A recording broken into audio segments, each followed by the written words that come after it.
पहा. 45,000 रुपये किंमत असलेला टीव्ही सेटवर विक्रेत्याने 5% सूट दिली तर ग्राहकाला तो टीव्ही सेट किती रुपये किमतीमध्ये पडेल. तर पहा, अशा टाईपच्या नंतर काय करायचं, पहिले एमआरपी लिहून घ्यायची. एमआरपी किती आहे, 45,000 रुपये. सूट कशावर देत असतो आपण, एमआरपीवर देत असतो. सूट किती टक्के दिली आहे, 5% दिली आहे. तर मला काय काढायचं आहे, 45,000चे 5% काढायचे आहे. तर आपण ते काढू. व्यावहारिक पद्धतीने कसं काढू, हे झाले माझे 10%. 45 10% होय, त्याच्या अर्धे किती असेल माझे 5%. तर 45चे अर्धे कसे काढा, 4500 भागेला 2. 4500 भागेला 2 किती आले, 2250. म्हणजे हे झाले माझी सूट. किती रुपयावर, एमआरपीवर. एमआरपी किती आहे, 45,000 रुपये.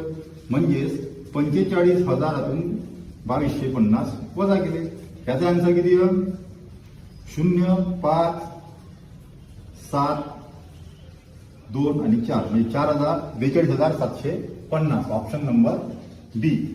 अशाच टाईपच्या व्हिडिओसाठी चॅनलला लाईक करा, सबस्क्राईब करा आणि शेअर